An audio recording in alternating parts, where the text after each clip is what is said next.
You know you got the wrong guy. You keep telling us that. Taking me in for robbery, huh? That's one of them. What do you mean? We're booking you for suspicion of murder. Robbery, that's all you got me for. I'm not going to stand no killing beef. You keep believing it. I will. You're going to tag me with anything more than a 211. No, let's go. Grab him, Frank. Wait a minute. Hold it up, Otley, or I'll shoot.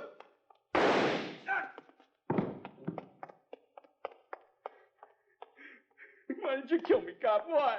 You're lucky. That's all you know. I'd have been better off, a lot better. You should have killed me. All right, come on. We'll take you down to George Street Hospital. I didn't mean to shoot the old man. Is that so? Yeah, he wouldn't give me the money. He kept saying he didn't have any. Yeah. I heard him talking about how he was loaded. He could have just given it to me. No trouble if he'd just given me the money. All right, settle down. You're not hurt bad. Well, he started yelling. I had to shoot him. I had to. It wasn't any other way. You should have killed me. That's why I took off, so you'd kill me. I wish you had a... Well, don't worry about it. Huh? Maybe it'll turn out that way.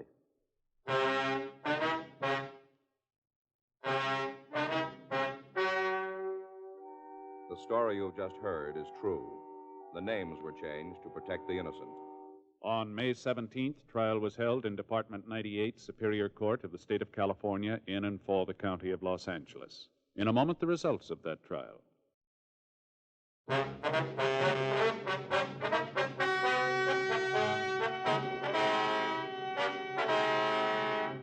Ralph Neville Otley was tried and convicted of murder in the first degree and received sentence as prescribed by law.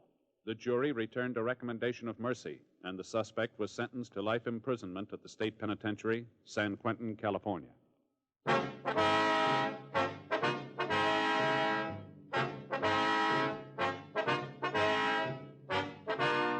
You have just heard Dragnet, a series of authentic cases from official files. Technical advice comes from the Office of Chief of Police W.H. Parker, Los Angeles Police Department.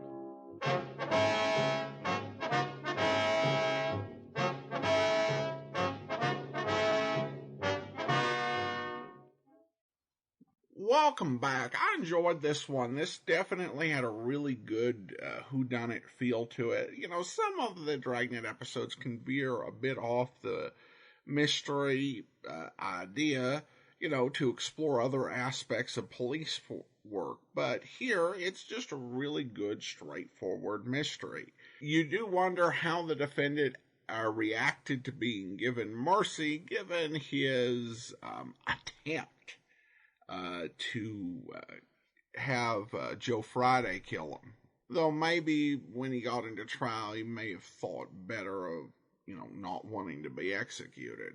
Now we turn to listener comments and feedback. Randy writes in with her donation. Hi, Adam. Still enjoying these shows after all these years. Thank you for it and keep up the great work. Well, thank you so much. I appreciate your comment, Randy. And that will actually be all for today. Join us back here as our listener support campaign gets underway tomorrow. And then we'll be back next Monday with another episode of Box 13 and Saturday with an episode of Dragnet. In the meantime, send your comments to Box13 at greatdetectives.net. Follow us on Twitter at Radio Detectives and become one of our friends on Facebook, facebook.com/Radio Detectives. From Boise, Idaho, this is your host, Adam Graham, signing off.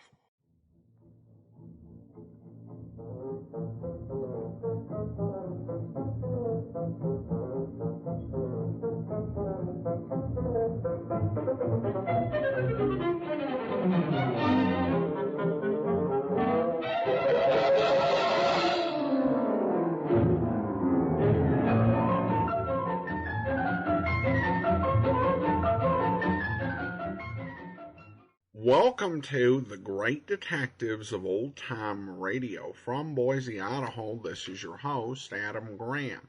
If you have a comment, email it to me, box13 at greatdetectives.net. Follow us on Twitter at Radio Detectives and become one of our friends on Facebook, facebook.com/Radio Detectives. Today's program is brought to you in part by the financial support of our listeners. And I want to go ahead and thank our latest Patreon supporters. You can become one of our Patreon supporters for as little as $2 per month at patreon.greatdetectives.net. And I want to thank our two latest Patreon supporters, Pete and Ken, both supporting us at the Shamus level of $4 or more per month. Thank you so much for your support. You can also send along a one-time donation to support.greatdetectives.net or use the Zelle app to box 13 at greatdetectives.net or mail in a donation to Adam Graham, P.O. Box 15913, Boise, Idaho 83715. Well, now it's time for today's episode of Dragnet. The original air date is March the 15th of 1955, and this one is The Big Set.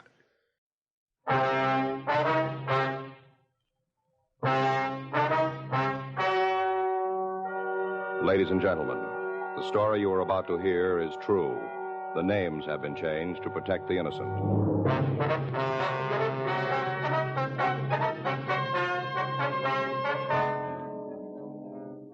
You're a detective sergeant. You're assigned a robbery detail.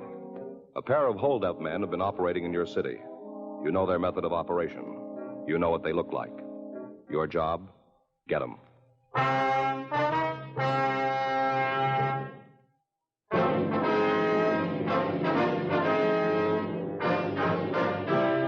Dragnet, the documented drama of an actual crime. For the next 30 minutes, in cooperation with the Los Angeles Police Department, you will travel step by step on the side of the law through an actual case transcribed from official police files. From beginning to end, from crime to punishment, Dragnet is the story of your police force in action. It was Wednesday, June 8th. It was warm in Los Angeles. We were working the day watch out of robbery detail. My partner's Frank Smith. The boss is Chief of Detectives Thad Brown. My name's Friday. We were on our way out from the office, and it was 10:14 a.m. when we got to the corner of Roberta and Mercury, the after-hours cafe. Yeah, what'll it be? Would like to see Harry Prentice? Yeah, I'm in. What do you want? Police officers. This is my partner, Frank Smith. My name's Friday. Oh, all right. About last night, huh? Yeah. Were you here? Yeah, sure was. I'm the only one's got a key. Place is open. I'm here. Yes, sir. Now about the robbery? Yeah, sure. What do you want to know? Oh, would you tell us what happened? Should have read the papers this morning. All about it in there. Got a couple of copies if you want to see them. No, that won't be necessary. No, no trouble at all. Happen to have a couple of copies right here. Yeah, here, take a look right here. Yeah, here it is. Yeah, I'll read it to you. Last night at the After Hours Cafe, I wish I'd given the address. At the After Hours Cafe, two gunmen held up and beat Jeffrey Hanks. The victim was approached outside the bar, and when asked for his money... Yes, sir. Now, we saw all that. We'd just like to hear your version if we could. Oh, okay. What do you want to know? Did you see the men? The gunman? That's right. Yeah, sure. I told the other cops I did. Gave them a description and everything. Uh-huh. Notice anything about their speech? An accent, maybe? No. I asked them what they wanted. One, a big one, he ordered a scotch and a rocks. The other one asked for plain grapefruit juice, no booze, just the juice. Mm-hmm. And lucky I had it. Got a couple of cans in for vodka drinks. Don't get a lot of call for it. Guy drank all I had. Mm-hmm. When did the victim come in? You mean Hanks? Yeah. Oh, must have been about 8:30, someplace in there. Mm-hmm. Walked in, sat down. Had you seen him before? No, brand new face. Mm-hmm. Nice-looking guy, though. Kind you like to have for regulars. That's all? Yeah, quiet, good drinker. Doesn't bother the singles at the bar. Nice, you know what I mean. Yeah. I had a place full of them. I wouldn't have no worries. How do you happen to get mixed up with the other two, do you know? Yeah, you mean Hanks? That's right. Oh, I don't know. I wasn't paying a lot of attention. Poured him a martini, left him alone. Mm-hmm. A friend of mine, lady type, was here. Was talking to her. Her and her boyfriend been having trouble. He belted her around a little bit. Not bad. Couple of scratches. You know how I mean. I think so. Well, she was asking me what to do. We've been friends for a long time, since I opened the place. Anyway, we was talking, so I didn't see what happened. Yeah. All I know is that the three of them got up and moved to the booth in the back. Ordered another round. Uh-huh. I hardly got the drinks back to the table, and they was ready for another one. Go ahead.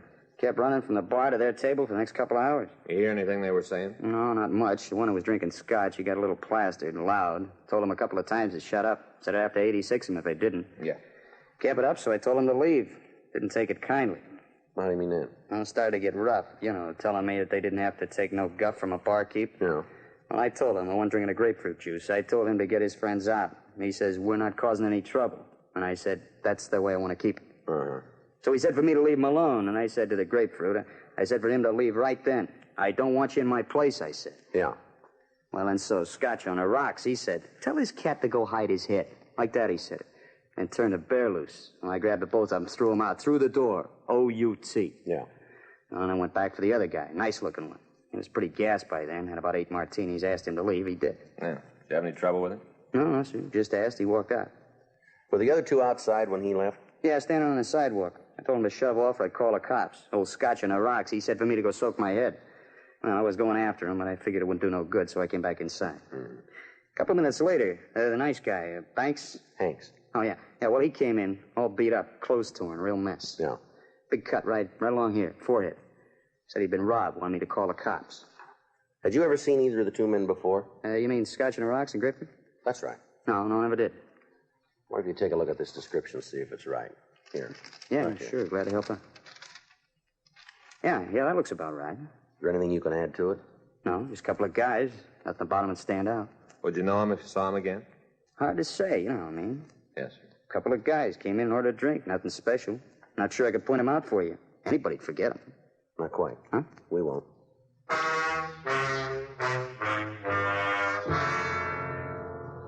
$11:30 a.m. We left the bar and went back to the city hall. We checked with the stats office and picked up the results of their latest run. They listed 4 possibles, but when we read the names, we were no closer to the holdup men than we had been. The names were ones that we checked and cleared before. Frank and I went back to robbery. There was a message for us to see Captain Donahoe. We went into his office. Yeah? Mm-hmm. No, as far as I know, there's nothing new on it. That's right. Uh-huh. They just came in. What? All right. I'll let you know right away. Yeah. Bye. Come on in. Hi, Skipper. Captain? That was Chief Brown. Been calling all morning. Yeah. You know what he wants? What do I tell him? Well, we talked to the bartender. He can't give us anything. What about the victim? Not much there either. Able to come up with a name? No, says he didn't hear anything. That's a big help. Well, Sit down. thank you. Cigarette? Yeah, thanks, Skipper. Smith? Yes, Skipper. I got it. Thanks, Joe. From the beginning. What do you got? Well, good M.O., good description. We got an idea of the line they're working, and that's about it. What about stats? Just picked up the new run, 4 names. What's on them? Clean. They all been checked before. Got to be something around town on them. Well, there should be, but there just isn't. How about your informants? No, they haven't been able to tell us anything. Straight? No reason they should lie. Victims and witnesses seen the mug books? All we got. They haven't been able to come up with an identification. Burton up at CII sent all the stuff he's got on the method of operation. We've checked it all through. What about the places they could spend the money? Well, we've been to Gardena half a dozen times. There's nothing out there. What about Vegas? Talked to the department over there. They're giving us all the help they can, but they haven't turned anything yet. We even got the racetracks covered. Possible you missed something? Sure, it's possible. I don't know what it could be. If you knew, you wouldn't have missed it. Yeah. From the beginning, go over it. Okay. First report was made on, wait a minute. Got it here. Here it is. Tuesday, April 26th. Victim came out of the bar. 2 men stopped him, started a conversation, got him into a car, beat him, and robbed him. 6 weeks ago. That's right. And the guys are still running. Next one was on Friday, April 29th. Same M.O., same description. How often has it been happening since? A couple of times a week. You can't find a leak? No, sir. No rumbles? None that we haven't run down. Anybody in the office got anything? We talked to Meade and Stromwell. They thought they had it made for us, but their lead didn't go anyplace. That money they're getting isn't sitting in their pockets, being spent someplace. We can't find the cash register. I'll tell you this. The fellow they nailed last night, what's his name? Jeffrey Hanks. Yeah. Well, he's got some friends in the city hall. They're pretty upset about what happened. Called the chief this morning. He's been on me. I'm giving it to you. He won't be happy with excuses, and I don't want to give him any, so don't hand me any. Right. Boils down simple. I don't care how you do it. I don't care where. Just get it done. I want those 2 men, and I want them fast. Right. I know how it is. Now you do, too. Yes, sir. I don't like the pressure any more than you do. We're getting it all the way around. People that are making the noise should follow us around for a couple of days. That's the difference. They don't have to. Huh? You're getting paid. Frank and I went over every piece of information we had on the case. We reread the reports that had been filed by the officers at the scene. Statements from witnesses and victims were gone over again. The names the stats office had given us were run through R&I again. None of it did any good. We still didn't have a lead to the identity of the thieves. 3 days passed while we talked to informants and questioned other sources of information. On Sunday, June 12th, we got back to the office from talking to a bartender out on Olympic Boulevard. Well, that's another one didn't go anyplace. Yeah, you want to get the book? Yeah, I'll take one. I got it. Robbery Friday. Uh-huh. Yeah, Jack. Yeah, where is the place? Hmm? Wait a minute. Yeah, I got it. Yeah, I guess the word's all over. Yeah. Okay, we'll check it out. Thanks, boy. Right, bye. There's nothing in the book. They called, want to know if you could make it for dinner tonight. Got a barbecue plan. You better call it off. You got other plans? That was McCready on the phone. He just got a call from a bartender out in Wilshire. Yeah? Woman crying in her beer. Says he figured we'd want to check it out. What is it? She says her boyfriend is one of our suspects. The bar Sergeant Jack McCready had mentioned was on the corner of Wilshire Boulevard and Ingram Street. There were 2 people in the place when we arrived. One, an elderly man sitting near the door, and the other, a middle-aged woman at the rear of the bar. We checked with the bartender, and he told us that he'd made the call. He went on to say that the woman had come in about 10 that morning. Since that time, she'd been crying and mumbling something about going to the police. Frank and I went back to talk to her.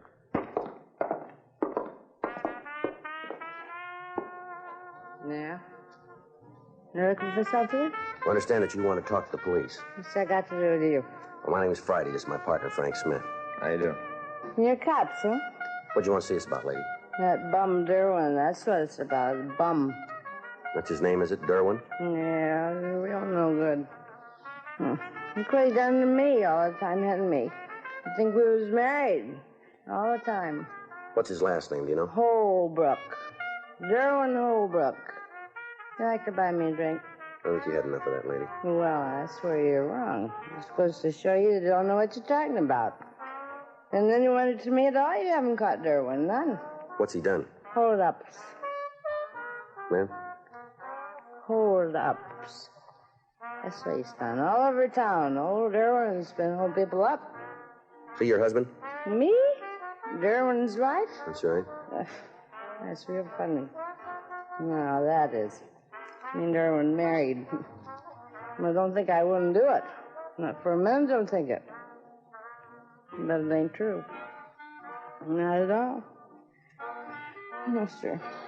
And Derwin's just a friend. Uh-huh. Been a friend for 12 years. That's a long time. That's right.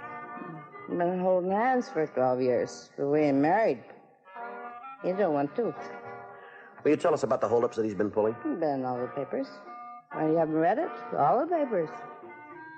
Are you sure you're cops? Why don't you tell us about Derwin, huh? Lousy. All the time. Talking about how someday we'd get married. All the time. Talking like that. I got a couple of bucks put away and we'll take the big step. That's why he was all the time saying it's a big step. Mm-hmm. So what happens? He gets a couple of bucks and he takes off with another girl. Lousy bum there was. Just miserable. Now, where'd he get the money? From the hold-ups. Look on the paper. I told you that before. He's the one you're after, beating up all those people in front of bars. He's pretty good at beating people up, you know. He's good at that. Not much else, but he's real good at that. You ever talked about the holdups to you? Oh, now, that'd be kind of silly, wouldn't it? Talking to anybody, let alone me. Well, how do you know he's involved? Well, just because I know, that's all. What's this fellow look like? The Derwin? That's right. I guess the person would say she was a real nice-looking fellow. I guess that's what you'd say. I would. Mm-hmm. He's got dark hair. Kind of a little wave right here. Right here? See? Yeah. In front. There's a wave. Mm-hmm. How tall is he? Oh, he's a big one. Well, how tall? About 6 feet. Mm-hmm. How much does he weigh? I don't know. I guess a couple of 100 pounds. Is he fat or thin? Kind of thin. Thin. Mm-hmm. How old is he? 38. 38 years old. 2 years older than me. 2 years. What color are his eyes? Brown. Has he ever been arrested? I say, has he ever been arrested? I don't know. Maybe he has. He's never said nothing to me, not a word. Want to run it through? Yeah, I'll check. You're going to arrest him? We'll talk to him. Yeah. You do that. You tell him from me I think he's a bum. But 12 years he's been telling me when he gets a couple of bucks, we take a step. And then he runs out with another girl, old lousy Derwin. You know where we can find him? I don't know. I guess he's home. I don't know what place else he'd be. Home. Mm-hmm. Do you have the address? Sure. It's 182 half Margot Street. What's that? Can't you hear very well? 1827 and a half Margot Street. Okay, I got it. Hillside 75321. That's where he lives. Hillside 75321. That's what I said. On the second floor, Margot Street. Mm-hmm. Do you have any close friends that you know of? Sure, a girl he walked out with. She's a close friend. Any men? Nope. Duran don't like nobody on his back. He likes to be alone. No fellas he's close to. None. Joe. Yeah. Excuse me a minute, lady. Oh, yeah, sure. You go to his head. Tell the bartender to sell another drink down. What do you got? Oh, I checked R&I on Holbrook. How's he stand? We found a couple that fit the description. One of them might be good. Huh. Done time for robbery. Does he owe anything? No, got out clean. Wonder if he stayed that way.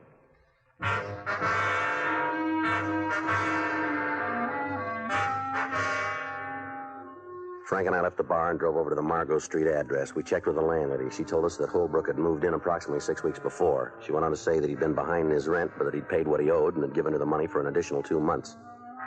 She said that she didn't know what he did for a living. He had few visitors, and the landlady couldn't tell us if he owned a car. According to her, he was in his room. Frank and I went up to see him. Here it is. Oh. You set? No.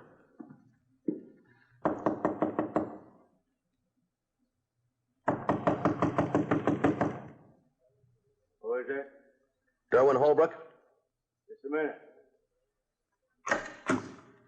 What do you want? Police officer. Hey! You got no right to bust in here like this. There's nothing wrong. And you won't mind if we look around, will you? Oh, go ahead. You won't find anything. I'll check it, Joe. No. If you tell me what you want, maybe I can give you a hand. You just sit still there. Sure, I got nothing to worry about. Tear the place apart. Just make sure you put it all back. Yeah. Right where you found it. Looks clean, Joe. I could have told you that. Sure you could. Mind let me know why you're rousting me? You work for a living? Why? Do you? No. The way we hear it, you're doing pretty well with the money. I guess you'd say that. You mind telling us where you got it?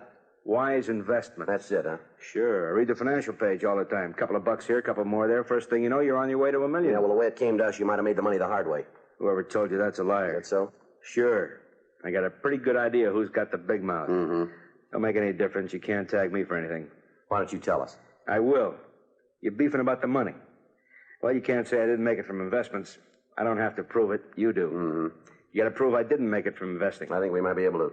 Go ahead. And I'll give you something else. What? I don't think you're going to like the interest.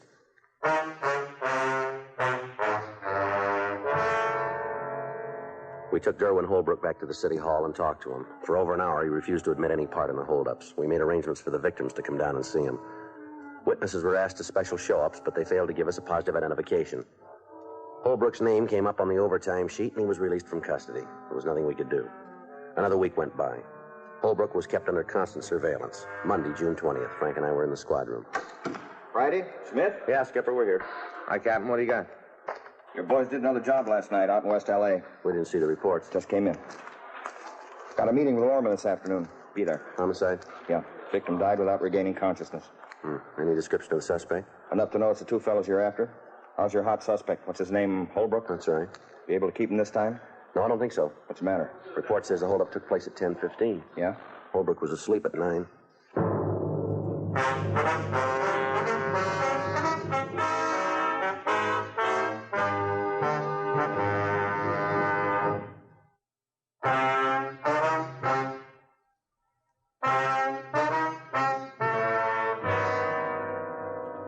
We rechecked with the team of men who'd been keeping Derwin Holbrook under surveillance. They verified the fact that the suspect had been in his room at the time of the robbery and that there was no way for him to have left the apartment. We went out to the hospital and talked to the officer that had been with the latest victim. He said that the dead man hadn't said anything to help identify his assailant. We talked with a bartender at the place where the beating had occurred. He remembered 2 men in the bar, and he remembered them talking with the victim, but he was unable to tell us anything more. Additional broadcasts were gotten out. At the meeting with Captain Lorman, it was decided that from that point, the investigation would be a joint operation between robbery and homicide. After the meeting, Frank, Captain Donahoe, and I met back in room 27. Come on in. Sit down. Yeah. Well, you heard it. Yes, sir. How you going to work it? There's only one way, rolling stakeout. Thought you tried that route. This time we'll use more cars. Better work. This latest one's really got the corner pocket screaming. How you going to set it up? Well, that job out in West L.A. is the first time he's moved out of Central. I think we can figure he'll be back. That's playing it the long way. There's nothing left. I'll buy it. How's it going to work? Well, can we take a look at the map over here? He's been hitting in this area along here. Up to now, we've had it covered in through here and here. Now we can put additional cars on these streets and maybe over here, huh? How about a check system? It'll be kind of hard to work out, Skipper. We'll be in a 3-way car. McCready and his partner will be in one. And that way we can keep tabs on what's going on. When do you start? Well, if we can swing it tonight. Talk to McCready? No, not the whole thing. We went over part of it. What's he think? He goes with us. It's the only way. Then it better come through for you. You don't get another chance.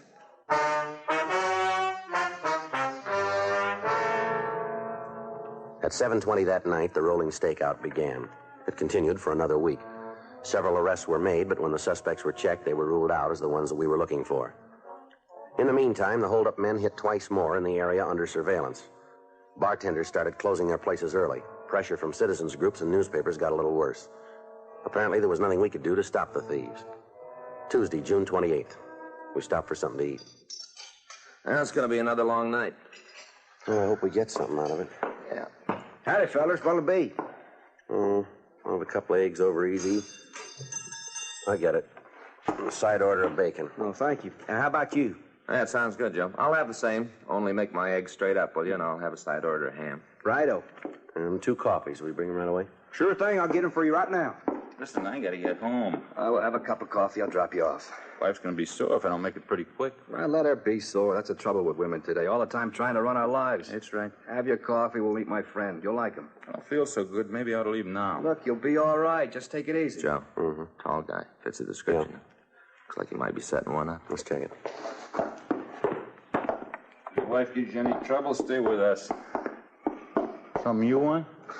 What if you'd let us take a look at your identification? Why? Because I asked you. Who are you? Police officer. Watch out. Come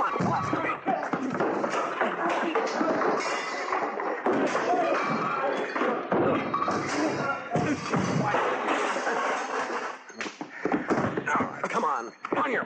Get up. Lousy cop. Shoving me around. What's all this about? We didn't do nothing. And don't worry about it. You got nothing to hold me on. Nothing. We'll talk about it downtown. Come on, let's go. What's the charge? You gotta make one. Come on. You gotta make a charge. You can't take me without it. All right, try suspicion of robbery. Not for me. You keep believing that fella. I will. You're out on a limb, cop. You got nothing. I'll be free in a couple hours. You got it wrong. Tell me about it. We won't have to. Huh? We'll let the jury do it.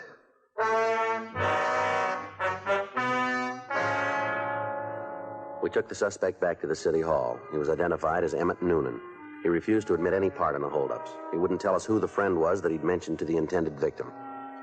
A check of R&I revealed that he'd served sentences at San Quentin and at Folsom for armed robbery. We pulled his mug shot, and a team of detectives went out to check with the victims. It was an hour before they got back to the office. We talked to him, and then we went to see Noonan. Decided to turn me out now? No, not quite. When are you gonna give up, cop? You got nothing to make a charge on. You know it. I don't know how long you want to play this game, but I'd like to get home and get some sleep. We just got word from the officers who checked your picture with the victims. Yeah? They gave us a positive identification. Nothing different about me. Lots of guys look the same. Why don't you come off at noon? We got your maid and you know it. I don't know anything of the kind, cop. You're saying one thing, I say different. It's my word against yours. We'll see who the court believes. We got a head start. How do you figure that? Fits the way you work. Any record I got, you can't mention in court. As far as they're concerned, I'm clean. You want to call it a day? We can all get some sleep. What do you do for a living, Noonan? I'm a salesman. What do you sell? Different things. Name them. Well, magazines, sometimes hosiery. Different things. Yeah, when's the last time you worked? 6 months ago. How have you lived since then? I saved my money. You know, you're in for more than a robbery charge. And I'm not standing that. Man out in West L.A. died. That's too bad. I didn't see anything about it in the papers. Only way I'd have known. Who was the guy with you on the job? I don't know what you're talking about. You know we'll get to him. Why not save yourself a lot of time? I don't know nothing of the kind. You guys are out of your skulls. All right, Noonan. Let's go. Now you can unlock the door? Yeah, this one. Where are we going? Main jail. For how long? Until they pass sentence. You sound pretty sure. We are. Come on. Hey, it's too bad about you guys. What's that? How long you been working on these robberies? A couple of months. And I'm your pigeon. You're the man. Must make you feel kind of lousy. Be so sure and then find out you're wrong. You know, if I keep my mouth shut, you aren't going to have a case. You know, fella, I'm going to tell you real simple. We can identify you positively. We got a dozen people who are going to get up on a stand and point you out as the man who knocked them down and walked on them. The time we get through with you, we'll have enough on you for a 5-minute deliberation. You're ruling out one thing, cop. Yeah, what's that? The jury. All I need is one person who won't go with the rest of them. One who doesn't listen. You got it all figured, haven't you? Sure. One person doesn't care, I got it made. Just one. Well, then you're in real trouble. Huh? We'll find 12 who do.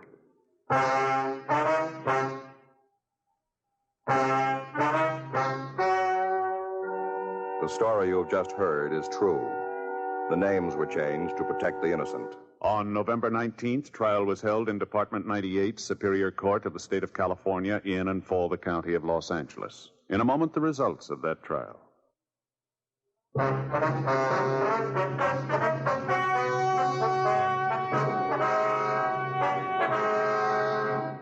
Further investigation resulted in the arrest of Jerome Nathan Pollock as an accomplice in the robberies. Both he and Emmett David Noonan were tried and convicted of murder in the first degree. The jury failed to return a recommendation of leniency, and both men received the maximum sentence. They were put to death in the lethal gas chamber at the State Penitentiary, San Quentin, California.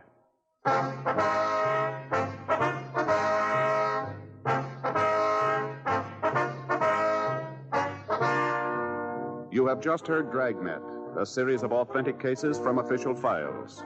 Technical advice comes from the Office of Chief of Police W.H. Parker, Los Angeles Police Department.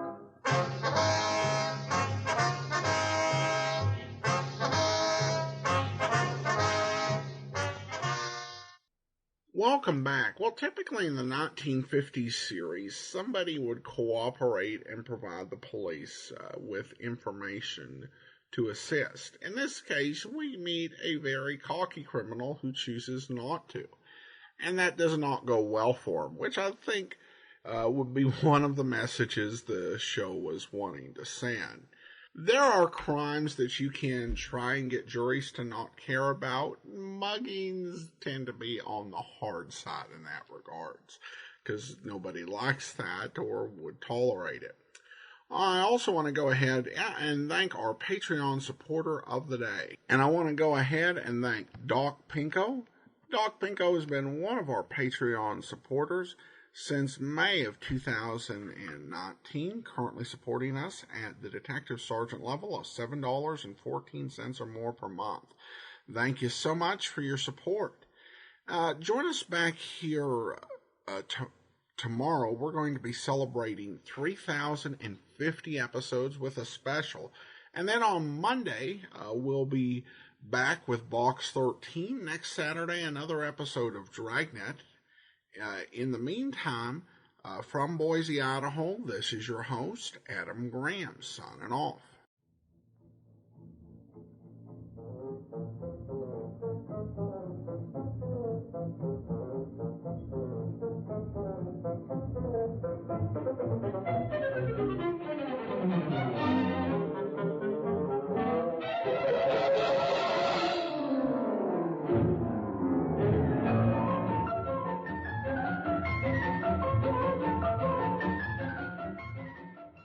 Welcome to the Great Detectives of Old Time Radio.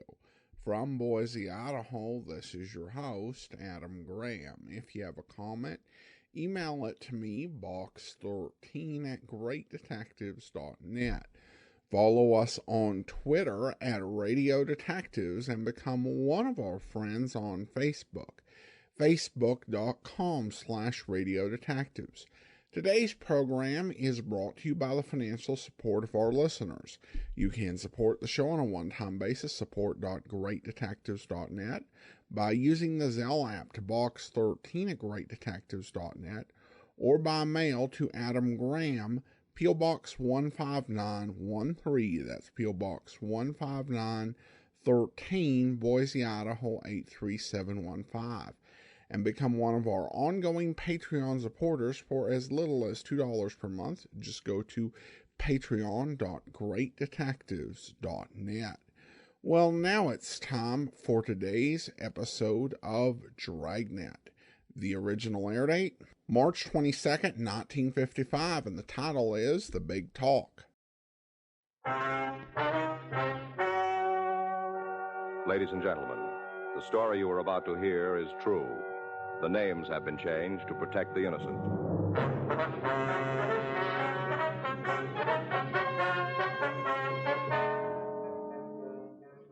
You're a detective sergeant. You're assigned a robbery detail. A watch salesman tells you his sample case has been stolen. He says he knows the men who did it. Your job? Find them.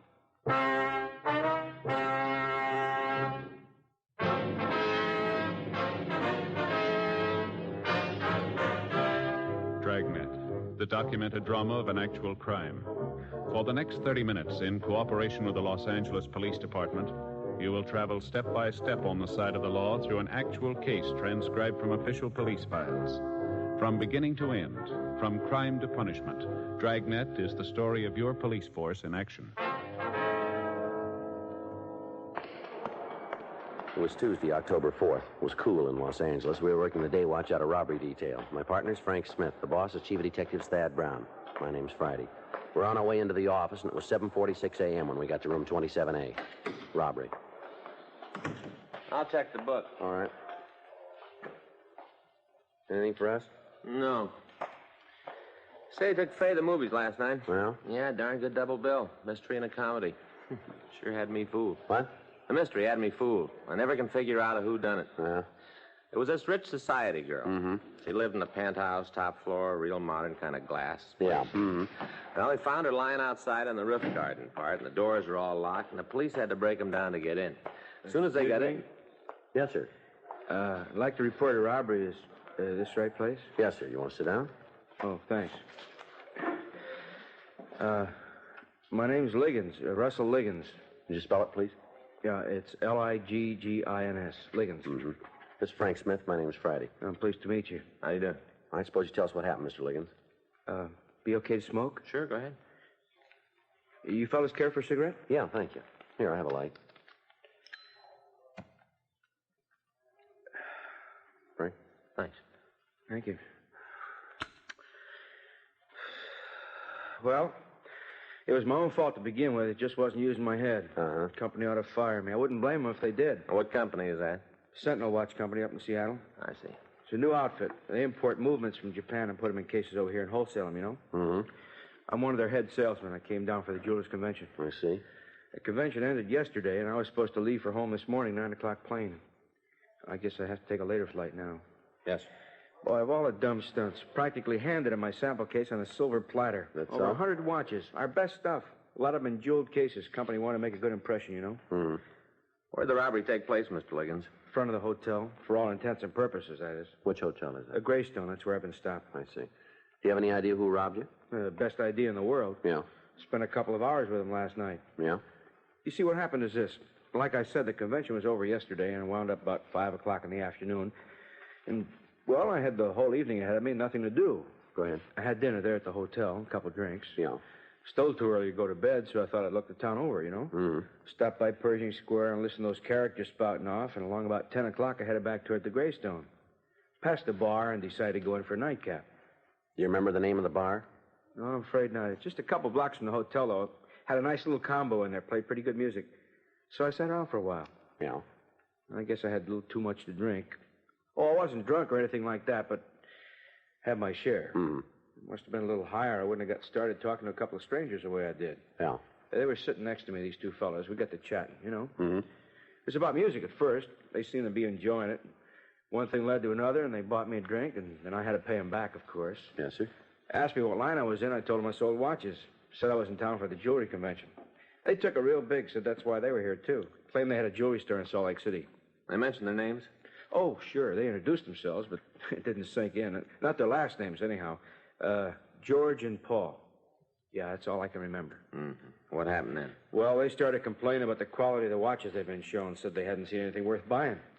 Well, so I asked them if they'd looked at my samples, and they said they didn't think so. Mm-hmm. I offered to make an appointment to show them my stuff, figured I could stay over an extra day on the chance of making a good sale. And they said that wouldn't be necessary for me, you know, to stay over. Said they could meet me this morning before I left for the airport. Well, did you set up an appointment? Yes, sir. I told them it'd have to be early if I was still going to catch my plane, and that was fine with them. The earlier, the better. Agreed to meet me at 7 a.m. They even offered to drive me to the airport. Couldn't ask for anything more than that, could I? No, sir. Well, anyway, I come downstairs about 6:45 and checked out, and they were supposed to pick me up in front of the hotel. Yeah. Well, about 5 or 7, they come by. I hopped in the car, and we drove off. We hadn't gone more than a mile or so, and they pulled over and parked. Quiet street, not much traffic. Mm-hmm. I asked them why they were stopping there, figuring on showing them my watches out at the airport. They said they wanted to look at them now. What was that again? They said that they want to look at them right now, you know, in the car. The watches? Yeah. Mm-hmm. Go ahead. And it struck me as kind of funny. I didn't see where it would make any difference. And I opened up the case, and they just sort of glanced inside. And then one of the fellows, the one named George, he took out a gun and started shoving me through the door. And I tried to argue with him. I wasn't getting anywhere, though. Pulled a gun, huh? Yeah. And he, you know, kind of pushed me with it. Mm-hmm. And finally, I asked them to please at least give me my suitcase. I said it wouldn't be worth anything to them, but I needed it. And they tossed it out on the street beside me and drove off. I see. What about your wallet? Did they take your wallet, too? Oh, no, just the sample case. I guess they were in a hurry, didn't want to spend a lot of time there in the street in broad daylight or something. I see. As soon as they left, I started looking around for a cab. Had to walk a couple of blocks before I found one. And then I got him to bring me right here. Mm-hmm. What kind of a car did they drive, do you know? The fellows that robbed me? That's right. Sedan. I think it was black. A Ford. Mm-hmm. Did you get the license?